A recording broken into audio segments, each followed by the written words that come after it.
বিসমিল্লাহির রহমানির রহিম। প্রিয় ছাত্রছাত্রীবৃন্দ, আশা করি তোমরা এই করোনাকালীন সময়ে মোটামুটি ভালো আছো। যারা একটু অসুস্থ তারাও চিকিৎসার জন্য চেষ্টা করবে, ভালো থাকবে এই আশা করি। আজকে তোমাদের জন্য যে লেকচারটা দেব সেটা হলো MA শেষ পর্ব, অর্থাৎ মাস্টার্স শেষ পর্বের প্রথম পত্র থেকে আলোচনা করব। আজকে আলোচনার বিষয় হলো প্রাক ইসলামী যুগের আরব দেশের আর্থসামাজিক অবস্থা এবং মহানবী সাল্লাল্লাহু আলাইহি সাল্লামের সংস্কার। প্রথমে আমরা আসতেছি সামাজিক অবস্থা। সমাজে কোনো নীতি নৈতিকতা ছিল না, জোর যার মুল্লুক তার, এই ছিল রীতিনীতি। Might is right. সারা আরব দেশে খুব অল্প শ্রেণীর,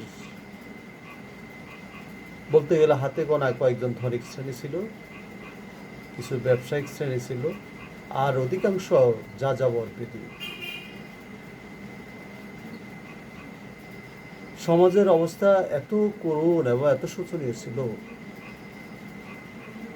মানুষের স্বাভাবিক মৃত্যুর কোনো গ্যারান্টি ছিল না।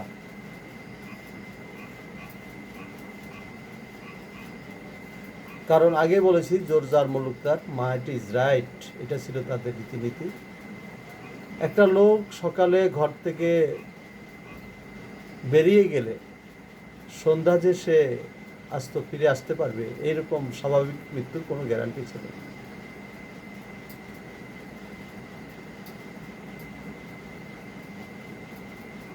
যাযাবর বেদুইনদের পেশা ছিল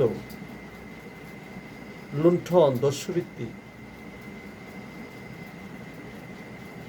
সাধারণ কথা কাটাকাটি এবং তাদের ওট, দুম্বা, মেষ, ছাগ এগুলোকে, ঘাস খাওয়াকে কেন্দ্র করে তাদের মাঝে যুদ্ধ লেগে যেত, বিবাদ লেগে যেত। পানি খাওয়াকে কেন্দ্র করে, পানির নহর দখল করাকে কেন্দ্র করে, একটু মরুদ্যানের কাছে যাওয়া বা মরুদ্যানের সাহায্য নেওয়াকে কেন্দ্র করে তাদের মাঝে যুদ্ধ লেগে যেত। দেখা গেছে জাহিলিয়া যুগে সমাজের অবস্থা এত খারাপ ছিল, টোটাল তাদের মাঝে 1700 যুদ্ধ হয়েছে।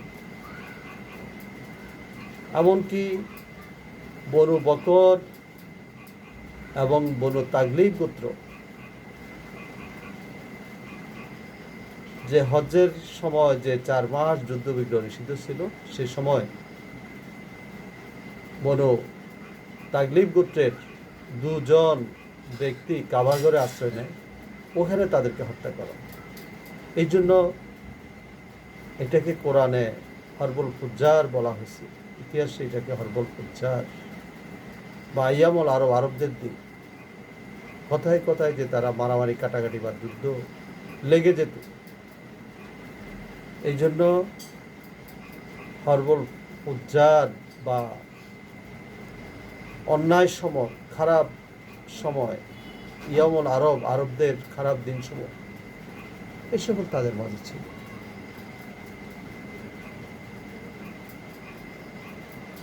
তারা নীতি নৈতিকতার কোনো ধার ধারত না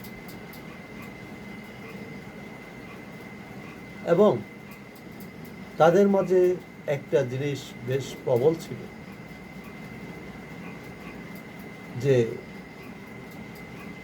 গোত্রীয় প্রীতি, আসাবিয়া বা কৌম চেতনা। যিনি একটু অবস্থাশালী, বয়স্ক, একটু লেখাপড়া জানতেন, তাকে তারা গোত্রীয় প্রধান বা শেখ নির্বাচন। শেখের কথাই ছিল আইন। সারা আরব দেশ ক্ষুদ্র ক্ষুদ্র গোত্রে বিভক্ত ছিল, কোনো কেন্দ্রীয় সরকার ব্যবস্থা ছিল না।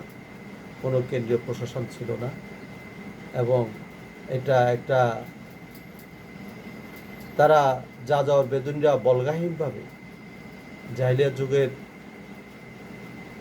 এই অন্ধকার যুগের লোকরা বল্গাহীনভাবে যত্রতত্র তারা ঘুরে বেড়াত, কোনো বাঁধন তারা মানত না, কোনো আইনের শাসন তাদের মাঝে ছিল।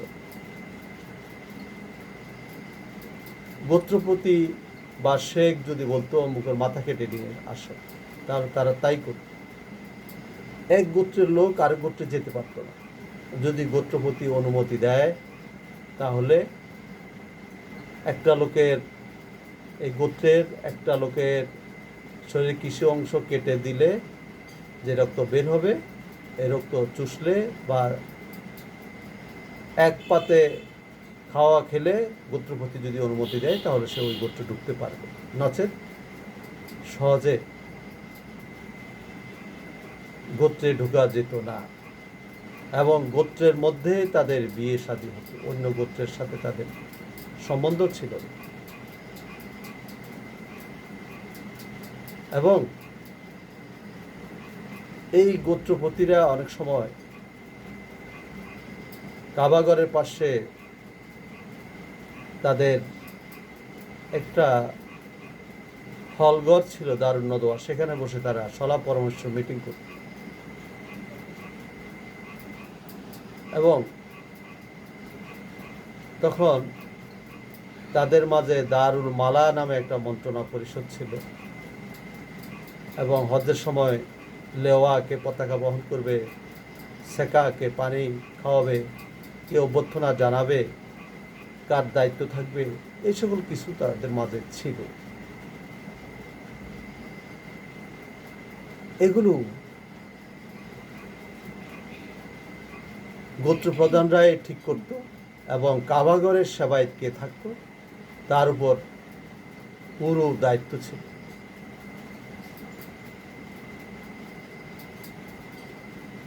শেখগণ তাদের ক্ষমতা অপব্যবহার করত। এক গোত্রের লোক অন্য গোত্রকে যদি হত্যা করে, এইটা তারা সহজে মেনে নিত না। খুন কা বদলা খুন, রক্তের বদলে রক্ত, নচেত একটা নির্দিষ্ট পরিমাণ টাকা তো তখন ছিল না, ওট, যাকে ব্লাড ফর মানি, রক্ত ঋণ বা রক্তপণ বলা হয়, এটা দিলে তখন এটা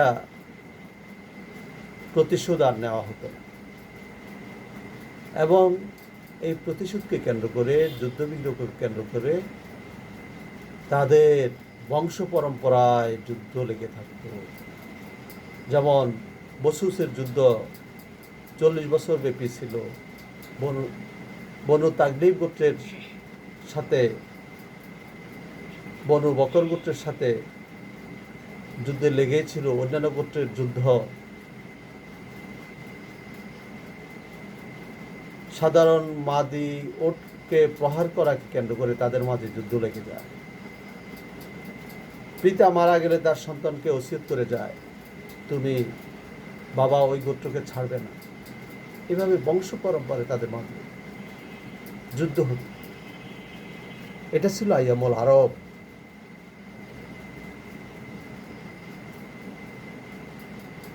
এবার আমরা দেখতে পাচ্ছি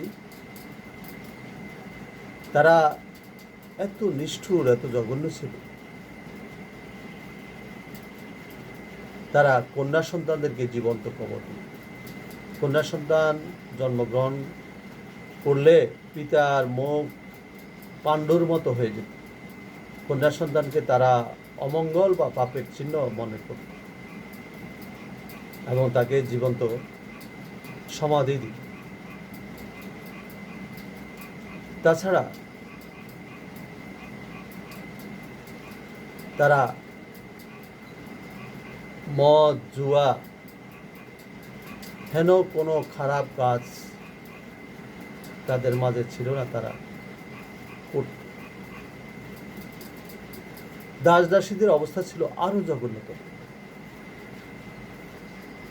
তাদেরকে সাধারণ কথায় তাদের উপর অত্যাচার নেমে আসত এবং দাসীদেরকে তারা যথেচ্ছ ভোগ করত। তাদেরকে পত্নী বা উপপত্নীর মর্যাদা দেওয়া হতো না। তার ঘরে যে সন্তান হতো তাকে তারা বিক্রি করে দিত এবং তাদের স্বাধীনতা বলতে কিছু ছিল না।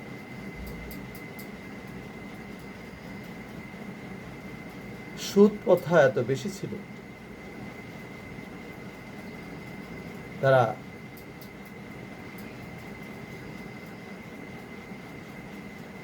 যে কোনো ব্যাপারে একটা ওটের বিপরীতে 10টা ওট, 10টা ওটের পরিবর্তে 50টা ওট, এইভাবে তারা সুদ গ্রহণ করে। অথচ মহানবী সাল্লাল্লাহু আলাইহি ওয়াসাল্লাম এই সুদ ঘুষের বিরুদ্ধে তিনি বলছিলেন, আর রাশি ওয়াল মুরতাশি কিলাহুমা ফিন্নার। সুদের কথা তিনি এভাবে বলেছেন, সুদদাতা এবং সুদ গ্রহীতা উভয়ই জাহান্নামে যাবে।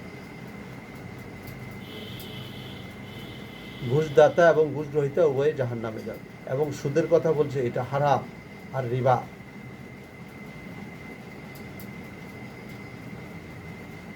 মহানবী সাল্লাল্লাহু আলাইহি ওয়াসাল্লাম যে কন্যা সন্তানদের কথা পূর্বে উল্লেখ করেছে, তিনি বলেছেন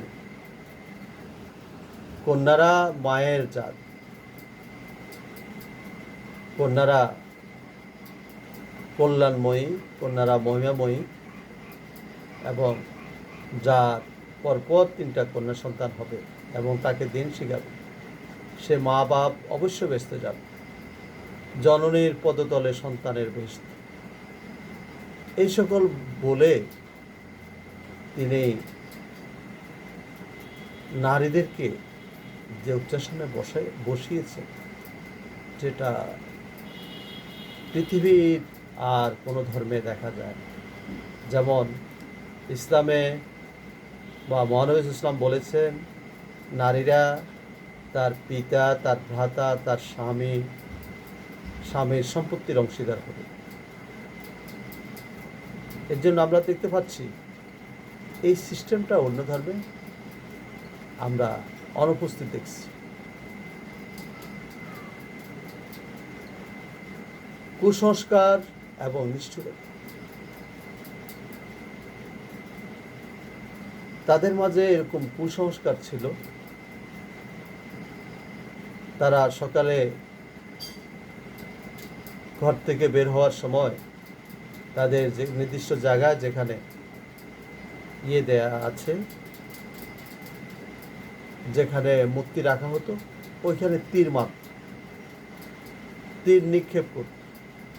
নিক্ষেপ করে এটা যদি মূর্তির গায়ে পড়তো তাহলে তাদের কাজটা শুভ হবে, আর যদি তীরটা বাইরে পড়তো তাহলে কাজটা অশুভ হবে। এই ধরনের কুসংস্কার তাদের মধ্যে। তাছাড়া তারা জাদু, বান, টোনা, ভূত, প্রেত এগুলোতে বিশ্বাসী ছিল এবং তারা অনেক সময় হৃষ্টপুষ্ট দুম্বা বা উটকে জবাই না করে এর শরীরের কিছু অংশ কেটে তারা রান্না করে খেয়ে ফেলে। একসময় বেচারি দুম্বা বা ওটার যন্ত্রণায় কাতর হয়ে মারা যায়, অথবা টিকে থাকলেও তাকে ভালো হতে অনেক সময় লাগে। অনেক সময় পিতার প্রিয় ওটকে পিতা মারা গেলে তার কবরের উপর বেঁধে রাখা হয়। তার ধারণা ছিল পিতা একসময় কবর থেকে উঠে ওটের পিঠে করে চলে যাবে। এই বেচারি উটকে কোনো খাবার, কোনো পানীয় দেওয়া হতো না। একসময় সে খুব পিপাসায় কাতর হয়ে মারা যেত। এই সকল কিছু কুসংস্কার তাদের মাঝে ছিল। তো আমরা দেখতে পাচ্ছি মহানবী সাল্লাল্লাহু আলাইহি ওয়াসাল্লাম তিনি ইসলাম প্রচার করতে গিয়ে তিনি বলেন, ইসলামে এগুলোর কোনো ঠাঁই নেই, কোনো কুসংস্কারের ঠাঁই ইসলামে নেই। এবং আল্লাহর নাম পড়ে, বিসমিল্লাহ পড়ে ঘর থেকে বের হবে, প্রত্যেক কথার সাথে, প্রত্যেক কাজের শুরুতে বিসমিল্লাহ বা আল্লাহর নাম নিয়ে ইনশাল্লাহ বা আল্লাহর রহমত এই সকল কথা বলে কাজ করতে হবে। কোনো ভূত প্রেত বা কুসংস্কারে বিশ্বাস করা যাবে না। তিনি এই সকল কুসংস্কার মূলে কুঠারাঘাত হান।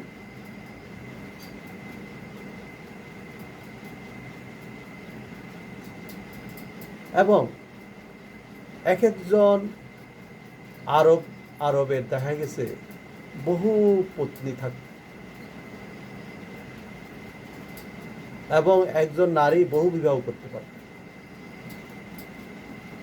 এমনকি সন্তান লাভের আশায় সে পুরুষের সাথে মিলিত হতে পারে। এবং সবচেয়ে খারাপ দিক হলো পিতা মারা গেলে তারা বিমাতাকে পর্যন্ত বিয়ে করে, যেটা সমাজের একটা কলঙ্ক স্বরূপ ছিল। মহানবী সাল্লাল্লাহু আলাইহি ওয়াসাল্লাম এই পরবর্তী সময় মায়েদের এত গুরুত্ব দিয়েছেন, মায়েদের জননীর পদতলে সন্তানের বেহেশত, এবং সক্ষম ব্যক্তিরা এট এ টাইমে 4 জনের উপরে বিয়ে করতে পারবেন। এই সকল নিয়ম কানুনের ফলে সমাজে নিয়ম শৃঙ্খলা, সমাজে বাঁধন ফিরে আসে, এবং এই সকল সংস্কারের কারণে আরবদের নীতি নৈতিকতা ফিরে আসে, এবং আরবরা একসময় সোনার মানুষে পরিণত হয়। এবার আমরা দেখব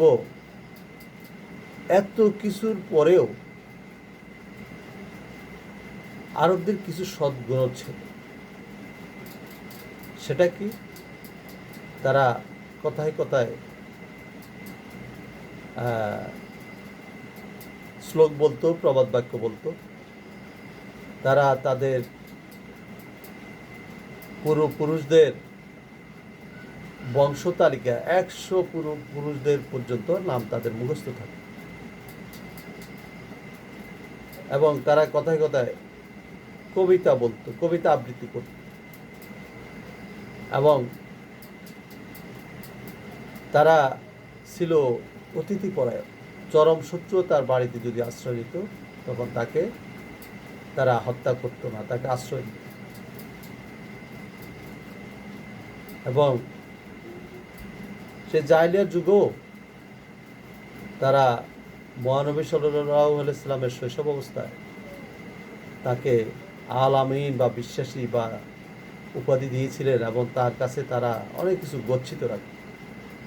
তারা জানতেন মহানবী সাল্লাল্লাহু আলাইহি ওয়াসাল্লাম বাল্যাবস্থায় কোনো মিথ্যা কথা বলেন না, কোনো খারাপ কাজ করেন না।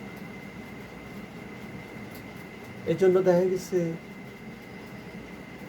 যে কাবাগরের সংস্কার সময় পবিত্র কালো পাথর সরানোকে কেন্দ্র করে যে গণ্ডগোল বেঁধে যায়, সেটার একটা সুষ্ঠু সমাধান মহানবী সাল্লাল্লাহু আলাইহি ওয়াসাল্লাম দিয়েছিলেন।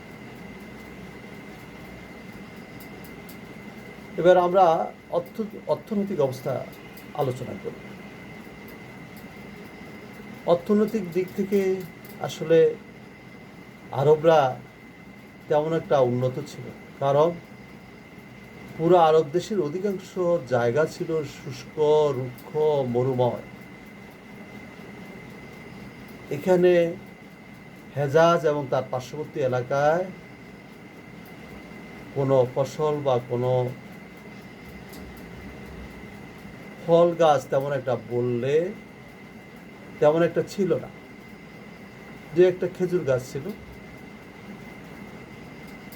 এবং যার কারণে এই এলাকার মানুষদেরকে জাহেলিয়া যুগের অন্তর্ভুক্ত বেশি করা হয়, এবং তারাই বেশি খারাপ কাজ করে, তারাই লুটেরাতে পরিণত হয়, তারাই যাযাবর ভিত্তিতে তারা অভ্যস্ত হয়ে যায়।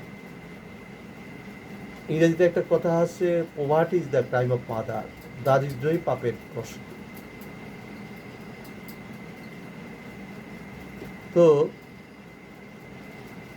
কিন্তু হেজাজ ছাড়া দেখা গেছে মদিনা শস্য শ্যামল ছিল। তারপরে তায়েফ শস্য শ্যামল ছিল। মদিনাতে প্রচুর আঙ্গুর, ডুমুর, আপেল, আনার এগুলো হতো। তাইফে এবং ইয়েমেন জর্দান এলাকায় কিছু কিছু গম, যব, ধানও হতো। তাইফ এলাকায়ও শস্য শ্যামল ছিল। এখানে প্রচুর ফল ফসল পাওয়া যায়। ইয়েমেন আরও উন্নত ছিল। ইয়েমেনে তারা চাষাবাদ জানতো, তারা চাষ করতে জানতো, সেচ ব্যবস্থা ছিল তাদের, এবং তারা জলপথে পালের জাহাজের মাধ্যমে তারা মিশর, সিরিয়া, ইরান, ভারতবর্ষ বিভিন্ন দেশের সাথে তারা ব্যবসা বাণিজ্য করত। মক্কা শহরে কিছু ধনিক শ্রেণী ছিল। মক্কা শহরের লোকগুলো ছিল শিক্ষিত। আগেই বলেছি পুরো আরব দেশের লোকগুলো দুই ভাগে বিভক্ত ছিল, শহরবাসী আরব এবং যাযাবর বেদু। যাযাবররা মরুভূমিতে বাস করত, তাঁবু টানিয়ে তারা বসবাস করত। আর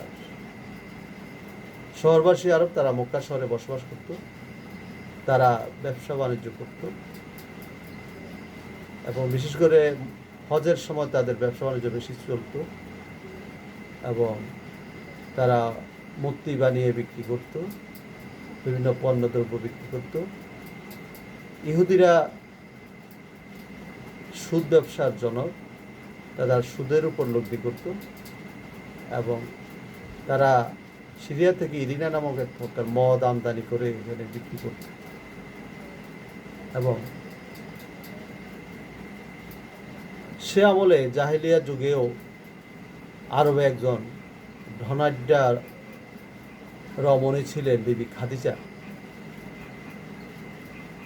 বিবি খাদিজার এই ব্যবসা মহানবী সাল্লাল্লাহু আলাইহি ওয়াসাল্লাম দেখাশোনা করতেন। এক সময় বিবি খাদিজার ব্যবসা সফলতা লাভ করে, এবং পরবর্তী সময় বিবি খাদিজার প্রস্তাবে মহানবী সাল্লাল্লাহু আলাইহি ওয়াসাল্লাম তার চাচা আবু তালেবের পরামর্শে তিনি বিবি খাদিজাকে বিয়ে করেন। সেই জাহেলিয়া যুগে একজন মহিলা ব্যবসায়ী পাওয়া এটা সো টাফ, কারণ নারীরা তো তখন ঘর থেকে তেমন একটা বের হতো। এটা একটা এক্সেপশনাল, এটা একটা ব্যতিক্রম।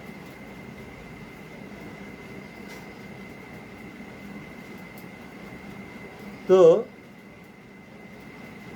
আমরা দেখতে পাচ্ছি বণিকরা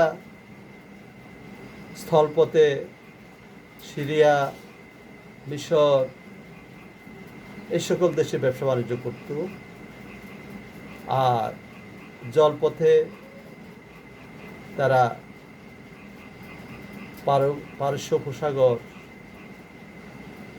তারপরে ভারতবর্ষ, শ্রীলঙ্কা, মালাক্কা বিভিন্ন জায়গায় তারা ব্যবসা করতে যেত। পালের জাহাজ নিয়ে তারা ব্যবসা করত,